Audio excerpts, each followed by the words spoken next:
혼란한 정치 시사 얘기를 술술 풀어주는 코너 선거권의 혼술. 오늘은 제가 조금 특별한 분을 모셨습니다. 옆에 계신 분이 김정현 작가십니다. 국민소설 아버지 썼었죠. 오늘 제가 특별히 모시려고 모셨던 건 아니고 저와 친분이 있어서 잠깐 저희 사무실에 차를 한잔 하러 오셨다가 이야기를 나누다 보니까 최근에 가장 핫한 뉴스가 그거죠. 그 자유조선, 그 전에 천렴한 민방위 이 부분인데, 지금 스페인 2월달에 스페인에 있는 북한 대사관을 공격했다, 뭐 이렇게 해서 계속 화제가 되고 있죠. 그 단체에 대해서. 그런데 우리 김정현 선생님께서 중국에 오래 계셨어요. 지금은 한국에 와서 새로운 책을 계속 조선 활동을 하시고, 뭐 최근에도 그 키스라는 이 장편 소설을 펴냈습니다. 그리고 지금은 한국에서 작품 활동을 하시지만 중국에서 많은 오랫동안 계셨고, 중국에 한 얼마나 계셨죠? 14년 있었죠. 네, 14년 계시면서 중국 전역을 다니고 또 여러 가지 중국에 사시다 보면은 여러 가지 정보를 접합니다. 특히 북한 쪽 사람들하고도 뭐 교류가 없을 수 없고요. 그래서 아까 저희들이 밖에서 이야기를 나누다 보니까는 천림한 민방위에 대해서 지금 보도되는 것이 좀 부족한 것도 있고 부족한 것도 있고 부정확한 것도 있다. 그래서 제가 아시는 대로 좀 말씀을 해달라고 모셨습니다. 그 개요를 잠깐 설명을 드리면은 지난 2월 달이죠. 2월 22일인데 그날이 하노이에서 미북 정상회담을 하기 닷새 전입니다. 예, 닷새 전에 스페인 주재 북한 대사관, 마드리드에 있는 북한 대사관에 개한이 침입을 했죠. 그래서 그 정체가 뭐냐 했는데 스페인의 수사당국에서 어제 결과를 발표를 했습니다. 발표를 한 것이 거기서 들어왔던 사람들은 자유조선, 그 전에 천림한 민방위라고 해서 김정남, 피살된 김정남의 장남 김한솔을 보호하고 있다고 그때 했던 단체죠. 그 천림한 민방위가 자유조선으로 이름을 바꿨고, 지금 그 자유조선의 멤버들 한 10명이 스페인 주재 북한 대사관을 침입했다 이렇게 됐습니다. 그래서 그 일을 둘러싸고 여러 가지 논란이 있습니다. 과연 가져간 것이 무엇이냐? 컴퓨터하고 여러 가지 외장하다고 가져갔는데, 태영호 공사 같은 경우는 그것이 또 어떤 암호해독기다 이렇게 이야기하고 있고요. 그리고 여러 가지 또 미국 FBI에 또 정보를 줬다 이런 이야기도 있는데, 어쨌든 지금 우리 김정현 선생님께서 아시는 범위 내에서 일단 몇 가지 말씀을 나눠보겠습니다. 일단 자유조선 천림한 민방위 이 단체의 성격이 정확히 뭐죠? 북한판 임시정부로 봐야죠. 임시정부. 예. 네. 그러니까 우리는 그러니까 조선왕국에서 조선왕조에서 일제 강점이 되면서 네. 외국에다 상해에 나가가지고 임시정부를 수립을 했는데, 네. 우리는 그래도 그러니까 일제 강점기가 끝나고 나서 미국으로부터 자유민주주의라는 새로운 정치 체제가 이식이 되면서 네. 왕조 체제와는 인연이 끊어졌죠. 네. 이제 우리는 왕조 체제를 전혀 모르는데, 북한 같은 경우는 일제 강점기가 끝나면서 김일성이 들어오면서 곧바로 김씨 왕조를 구축했기 때문에 네. 북한 인민들한테는 계속 왕조 체제 그 자체의 의식이 깊이 박혀 있습니다. 네. 그러니까 그런 왕조 체제가 지속되는 상황에서 네. 새로운 정치 체제를 꿈꾸는 사람들의 임시정부라고 볼 수가 있겠죠. 임시정부라면 우리도 뭐 상위 임시정부 같은데 김구 선생처럼 리더가 있어야 되지 않습니까? 그렇죠. 리더가 있어야 되는데, 지금 스페인에서 발표한 것은 주범으로 지목을 했죠. 예. 침입한 주범을 에이드리안 홍창 이렇게 예. 해서 이 양반이 한국 태생의 멕시코 국적을 갖고 있고 미국에서 활동하고 있는 사람이다. 그래서 주범으로 지목한 에이드리안 홍창이라고 있는데, 실제로 이 홍창이라는 사람이 리더인가요? 임시정부 주석이 곧바로 어떤 행동에 나가지는 않죠. 예. 그러니까 아마 지도자는 따로 있을 겁니다. 예. 따로 있는데, 제 생각에는 저 정도의 정보력을 가지고, 그리고 저 정도로 과감하게 어떤 액션을 취할 수 있다 그러면은 최소한 더 그만한 행동력과 조직력을 갖춘 북한 출신의 고위 탈북자, 우리가 알지 못하는 고위 탈북자. 우리가 알지 못하는 그렇죠. 탈북자. 예. 그리고 또 하나는 우리 상해 임정 때도 우리 임정 때도 그렇지 않습니까? 언제나 자금의 문제였거든요. 그렇죠. 예. 그런데 이번 스페인 대사관 사건만 해도 상당한 자금이 들어갔을 건데, 10명이 움직였으니까. 예, 10명이 움직이고 여러 가지 장비를 또 샀죠. 그리고 김한솔이를 데려와서 비밀리에 보호하는 것도, 물론 관계당 여러 나라의 정부 당국의 지원이 있었다 할지라도 어쨌든 자체적으로 자금이 없으면 도저히 불가능한 일이죠. 그런데 그렇다면 어느 정도의 자금력까지 갖춘 단체라고 본다면은 예. 그거는 그 북에서 상당히 자금력을 움직일 수 있는 자금을 확보할 수 있을 만한 사람들이 주축이 되었다고 보는 게 맞을 거예요. 혹시 누군지 알고 계신데 말씀 안 하시는 건 아니고? 에이, 내가 그걸 어떻게 합니까? 그렇다면 일단 두 가지 경우가 있겠는데 하나는 북한 안에서 좀 권력이 있었든지 그랬던 사람, 또 하나는 그 해외로 망명한 그 외교관이나 그러니까 예를 들어서 반드시 외교관이 아니더라도 그렇죠. 무역일꾼으로 무역일꾼, 나와 있으면서 그렇죠. 큰 자금을 가지고 있었거나 자금 많이 주무르던 사람. 그 대개 무역일꾼으로 나온 사람이 북한 고위층하고 관련되어 있는 친인척들이니까 네.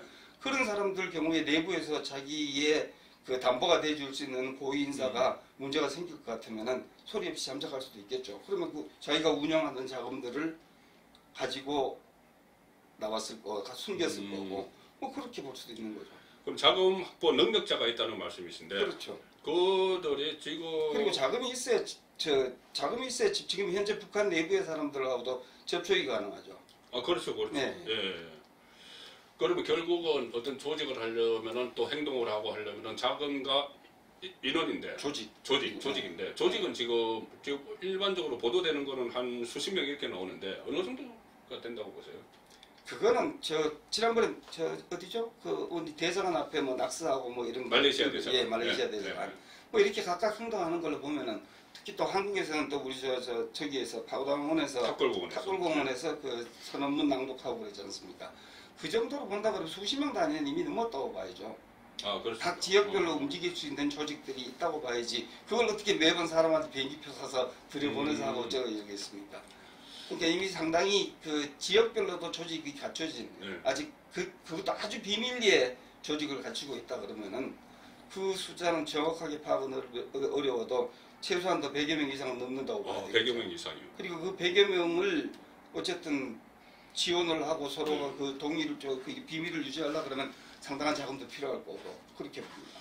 그리고 이게 또 글로벌화 되는 것 같아요. 100여 예, 명인데 그렇죠. 그러니까 이번에 스페인 수사당국에서 수사 발표한 것도 아까 말씀드린 에이드리안 붕창, 여기는 멕시코 국적이고 또 샌유라고 있습니다. 루시 같은데 여기 또 미국 국적이고 또 이우란이라고 또 한국 이름이 나오고 한국 국적이 나와요.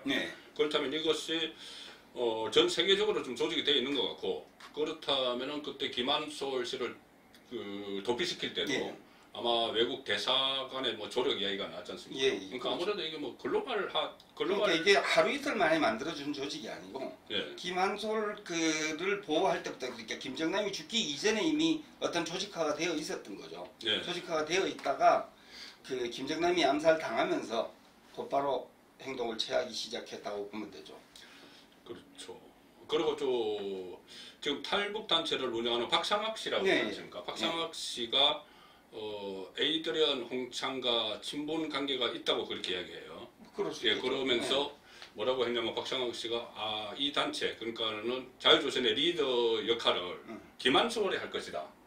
이렇게 이야기를 글쎄 했어요. 뭐 그럴 수도 있겠지만 그 리더를 하기에는 아직까지 너무 경험이 적겠죠. 그런데 어쨌든 김한솔은 자유조선한테서는 굉장히 중요한 존재입니다. 왜냐하면은 말씀드렸지만은 왕조 체제를 계속 이어온 입장에서 그렇죠. 지금 현재 예를 들면 북한 1호한테 어떤 결국은 자유조선의 최종 목표는 북한 1호를 무너뜨리고 새로운 정치 체제를 꿈꾸는 거니까 그럴 때 초기에 북한 인민들을 그 달래고 북한 인민들한테 어떤 정당성을 뭔가를 제시를 하기 위해서는 그 백두혈통의 최장선인 한솔이가 필요하죠. 그렇다면 김한솔은 자유조선의 실제적인 그 현재로서는 가장 소중한 그 자원인 거죠. 여기서 그런 중요한 문제가 나오는데 최종 목표가 이 김정은 체제 전복이네요. 그렇겠죠. 전복이면은 그 다음에 대안을 어떤 그 민주 국가를 만드는 게 아니고 다시 백두혈통을 찾은 다시 백두혈통을 찾겠다는 생각은 없습니다. 다만 초기에만 다독거리되 초기에만 이제 다독거리되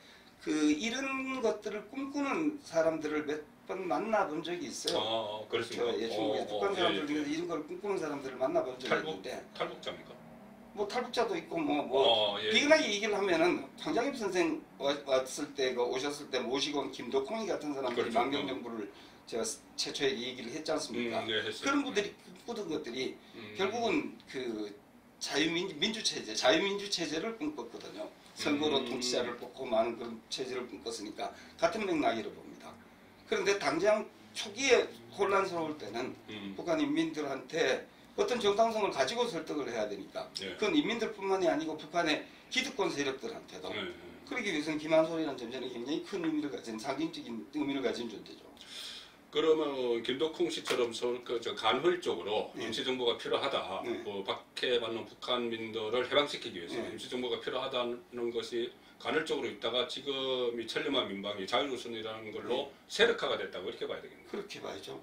그 느닷없이 뜬금없이 생긴 건 아닙니다. 그렇게 꿈을 꾼 사람들이 최초에 이 말을 한 사람이 망명정부라고 말을 한 사람이 김덕홍 선생이었고 네. 그러니까 그런 분들이 말은 했지만 그 주변 사람들이 뭐 여럿 있었는데 가만히 있기는 했겠습니까? 네. 다만 어디서나 문제는 이제 조직도 조직이면 조직을 만들기 위해서는 최초의 자금이었으니까 그 자금 문제들이 이제 뭔가 좀 물꼬가 터져서 시작을 했다라고 보면 맞을 것 같아요. 아까 얘기 방송 시작하기 전에 살짝 말씀하신 게 10억 불을 목표로 한다고. 누군가가 그런 얘기를 한 적이 있었어요. 이 10억 불이 있으면은 1조 원? 그러니까 1조 정도만 있으면은 목표한 바를 이룰 수 있을 것 같다라는 얘기를 한 적이 있었어요. 그러니까 비용이 상당히 많이 들 것 같아요. 이번에도 그거는 스페인까지 가고. 그렇죠. 네. 그런 정도가 아니고 네. 최소한 그 체제에 어떤 큰 변동을 주기 위해서는 내부에 그 굉장히 위험성이 있는 일이지 않습니까? 그렇죠. 그 위험을 같이 할 동지들이 급했을 때 그 사람은 죽더라도 가족들이라도 어쨌든 나와 있는 사람들이 앞날이 보장이 돼야 되니까 네. 그런 것들을 고려한다 그러면 그 정도의 자금은 기본적으로 있어야 된다. 네. 그것만 있으면은 그 정도만 있으면은 될 수 있지 않을까 하는 하는 이야기를 제가 얼핏 들은 적이 있어요. 고위 북한 측의 고위 그러니까 어떤 그 중국에서 들었어요. 그렇다고 봐야죠. 그렇다면은 이제 자금도 계속 모으는 상황이고 세력도 넓히는 상황인데 제 2탄 행동 네.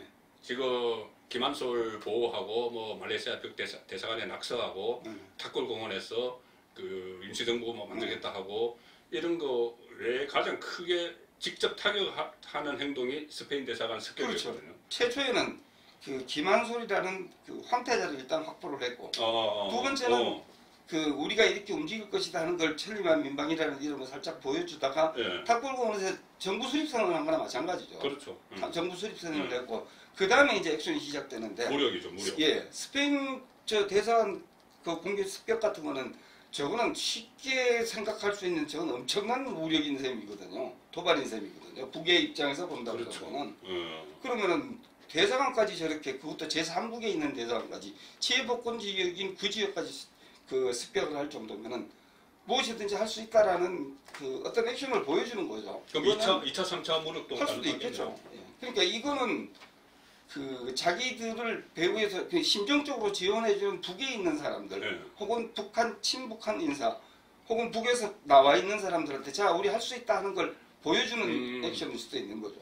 자 우리 이 정도까지 할 수 있으니까 믿어봐, 같이 하자 뭐 이런 얘기가 될 수 그러니까 있겠죠. 그거를 보여주고 또 활동을 하면서 자금을 더 모으기 위해서라도 좀 더 가격한 행동을 할 수도 있겠죠.